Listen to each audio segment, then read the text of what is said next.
The click of Brenda's mouse was the loudest sound in the world. It was 4:58 p.m. on a Friday. The entire Synergistic Marketing Solutions office had that end-of-week fugue state, the frantic typing had subsided, the phones had stopped their incessant bleeding, and people were secretly checking their watches, mentally already at happy hour. I, Alara Vance, was meticulously color-coding the final task list for the Vervita account, my headphones on but no music playing. I just liked the barrier they created, the polite "do not disturb" sign they hung in the air around me. Brenda, my direct manager, stood up. The sound of her chair rolling back was like a gunshot in the quiet. She was a woman who wore statement necklaces so large and clunky they could have been used as medieval weaponry. Today's was a turquoise and silver abomination that clacked against her keyboard every time she leaned forward. "Alara?" A quick word in the conference room. "Now." It wasn't a question. It was a command. Her voice, sharp and nasal, cut through the faux calm of the office. I saw a few of my coworkers, Chad from sales, Stacy from design, freeze for a microsecond, their eyes flicking toward me before darting away. They knew. Office politics is a silent language, and I was fluent in reading it, even if I didn't speak it. My heart did a clumsy, heavy thud against my ribs. This is it, I thought. The thought was cold and clear. The other shoe. Finally. I slowly removed my headphones, the sudden exposure to the ambient office noise, the hum of the server rack, the distant whir of a printer, feeling invasive. I stood, my chair making a much quieter, more subdued sound than Brenda's. I didn't look at anyone as I followed her stiff, power walk into the glass-walled conference room, the innovation hub. The name was a cruel joke. She closed the door behind me. The click of the latch was the second loudest sound in the world. "Sit, Alara," she said, not sitting herself. She stood by the whiteboard, arms crossed, her gaze a mixture of pity and impatience. I sat. The leather chair was cold. "Alara," she began, adopting her "this hurts me more than it hurts you" voice. "We've had several conversations about your integration into the team." I said nothing. My hands were folded in my lap. I willed them not to tremble. "We value collaboration here at Synergistic. Energy. Hustle. It's part of our core brand identity." She was reciting from the employee handbook. "And while your work is meticulous, your lack of participation in team-building exercises, your silence in brainstorming sessions, your general aura of disengagement, it's just not a culture fit." I finally found my voice, though it came out quieter than I intended. My Q3 performance review stated my work was exceptional and highly detail-oriented. I've exceeded every KPI for the Vervita account. Brenda waved a dismissive hand, her turquoise necklace clacking. "KPIs are one thing, Alara. Culture is everything. This is a dynamic, fast-paced environment. We need players who can vocalize their ideas, who can feed off the energy of the room. Frankly, you're just too quiet. It brings the whole team's vibe down. Too quiet." The words hung in the air, absurd and devastating. They weren't firing me for the quality of my work. They were firing me for the sound of my work. Or the lack thereof. "So, effective immediately, we're terminating your employment," she said, her voice regaining its business-like clip. She slid a single sheet of paper across the glossy table. It was a severance agreement. 1 week's pay. A pittance. In exchange, I waived my right to sue them for wrongful termination. HR has already boxed up your personal items. Security will escort you out after you sign this. The coldness of it, the clinical efficiency, was breathtaking. I looked from the paper to her face. I saw no malice, just a profound lack of imagination. She couldn't conceive that a person who didn't talk much could be listening, processing, and understanding far more than the people who never shut up. I picked up the pen. It was cheap, company branded. I thought of my rent, my student loans, the terrifying void of unemployment. I thought of fighting it, of making a scene. But a scene required noise, and that wasn't me. My revenge, if it ever came, would be silent, too. I signed my name. Elara Vance.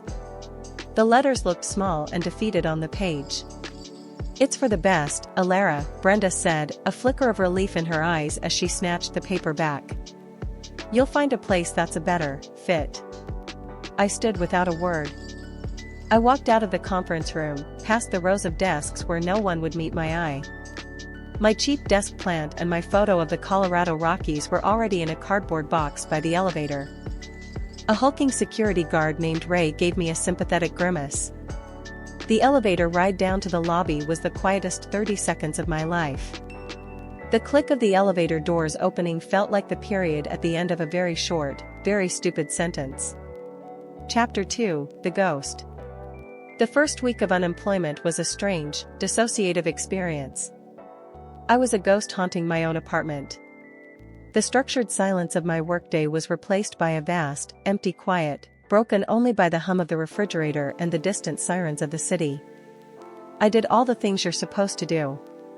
I updated my LinkedIn profile with the grim finality of carving a tombstone. Open to new opportunities. I scrolled through job boards, the listings blurring into a meaningless soup of corporate jargon. Rockstar ninja wanted. Growth hacker extraordinaire. They all demanded excellent communication skills and a dynamic, outgoing personality. Each listing felt like a personal rejection of my very nature. I thought about Brenda's words. Too quiet. Was it really a professional flaw?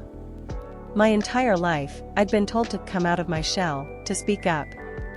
But my shell was me. Inside it, my mind was a vibrant, orderly place. I saw patterns others missed. I could deconstruct a complex problem into its component parts with serene focus. At Synergistic, while Chad was loudly taking credit for ideas he'd half heard in meetings and Stacy was organizing yet another mandatory fun karaoke night, I was the one who'd spotted the fatal flaw in the Vervita budget, the one who'd cross-referenced a decade of data to find the untapped market segment that became their most successful campaign. But I'd done it through emails and detailed reports, not by jumping on a sofa and shouting Eureka. And for that, I was expendable. On day 4, a different kind of email landed in my inbox. It was from a former colleague, Anjali, from the IT department. She was one of the few people who'd ever seemed to understand me. We'd exchanged looks during Brenda's interminable meetings, a silent communication of shared suffering. The subject line was, "Heard what happened. So unfair. Look what I found." The email contained no body text, just a zipped file attachment. My cybersecurity senses tingled, but I trusted Anjali. I downloaded it, unzipped it, and found a collection of seemingly random files, server logs, firewall reports, and a massive, encrypted database file. There was a note from her. "Brenda had me clean out your old project folders from the server." This was in a hidden directory linked to the Vervita account. Looks weird. Maybe it's nothing. Thought you should have it. Good luck. My pulse, which had been languid for days, kicked into a steady, focused rhythm. This was a puzzle. This was data. This was my language. I spent the next 48 hours in a state of hyper-focused flow. I used old, unofficial admin passwords, the kind an overworked IT department never gets around to deactivating, to access the peripheral synergistic systems I still had a backdoor into. I cross-referenced the data Anjali had sent me with public financial filings from Vervita and their parent company. And what I found made my blood run cold. It wasn't just sloppy accounting or a budgeting error. It was a sophisticated, deliberate scheme. Brenda, in collaboration with Vervita's CFO, had been siphoning money from their marketing budget through a series of fake vendor accounts and inflated invoices.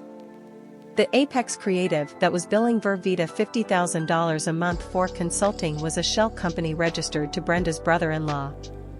The numbers were all there, hidden in the metadata of the files, a trail of digital breadcrumbs leading straight back to her. She hadn't just fired me for being quiet.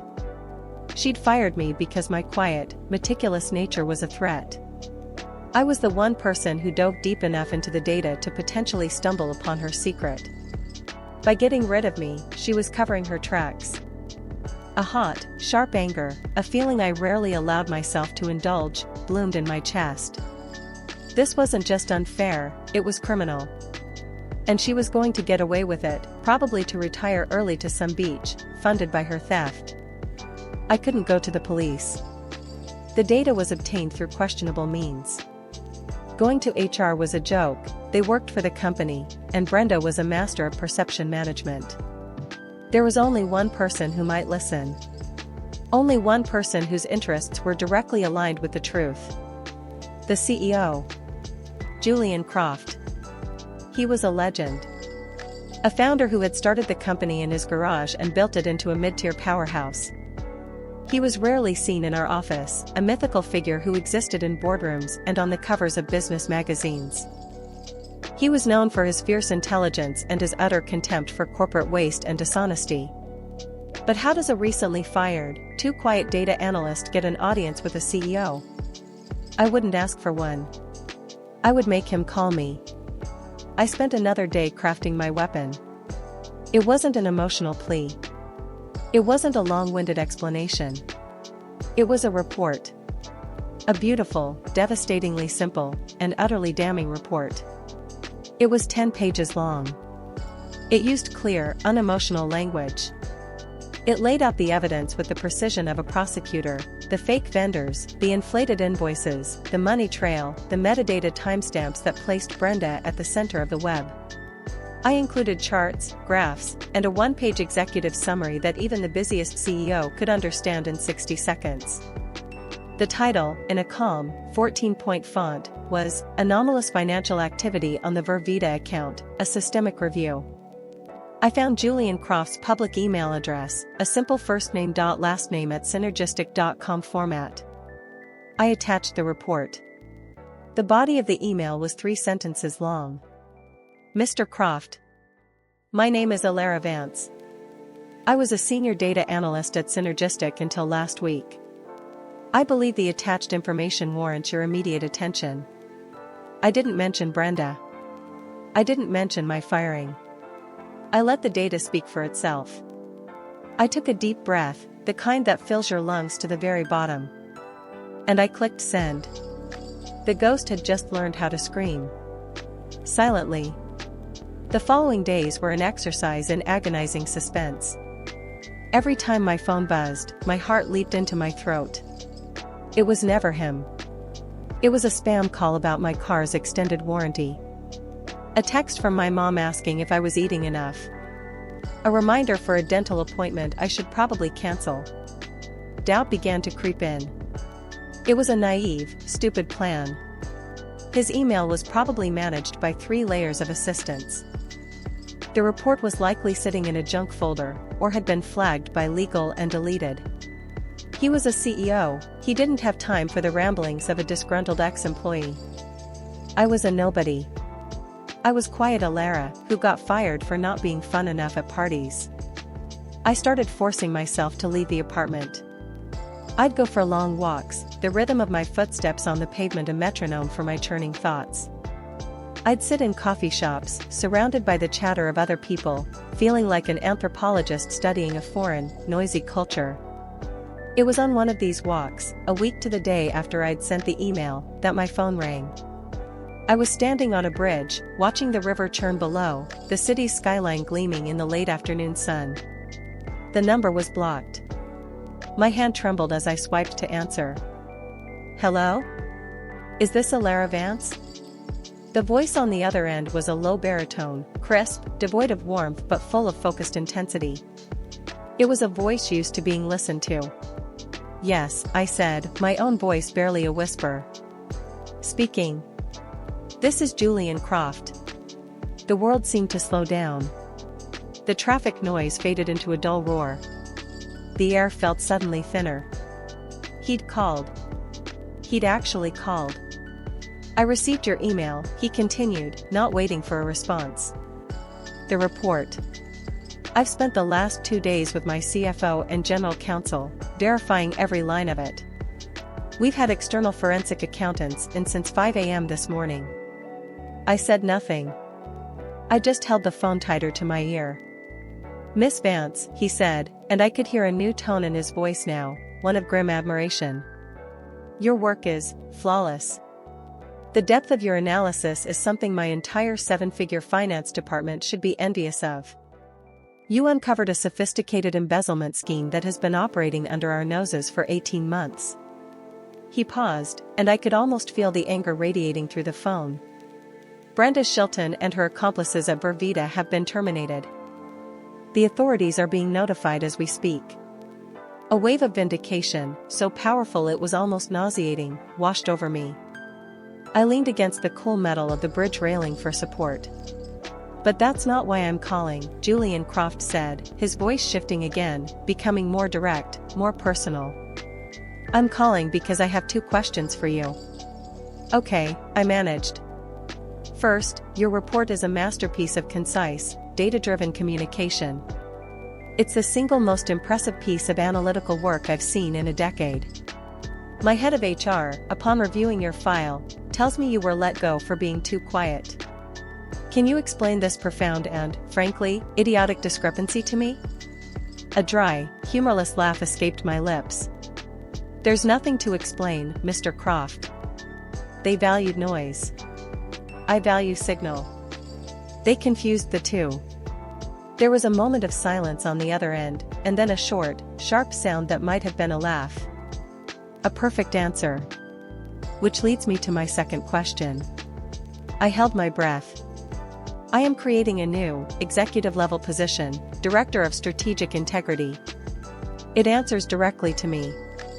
Its purpose is to serve as a final, internal audit, a check on the complacency, the groupthink, and yes, the potential corruption that can fester in a growing company. I need someone with preternatural attention to detail, unimpeachable ethics, and the courage to speak hard truths, regardless of the vibe in the room. He let the title hang in the air. Director. The salary is 3 times what you were making. You'll have a team. A budget. And my direct line. Alara Vance, the job is yours. I'm not asking you to become loud. I'm hiring you precisely because you are quiet enough to hear what everyone else is missing. So, what do you say? I looked out at the city, at the gleaming towers that housed thousands of Brendas and Chads and Stasis. I thought of the silent power of data, of truth, of a mind that preferred listening to shouting. I thought of the click of a mouse, the click of a conference room door, and now, the definitive click of a lock falling into place, securing my future. I didn't shout. I didn't cheer. I simply stood up straight, my voice calm and clear and steady for the first time in a long time. I say yes, Mr. Croft. When do I start?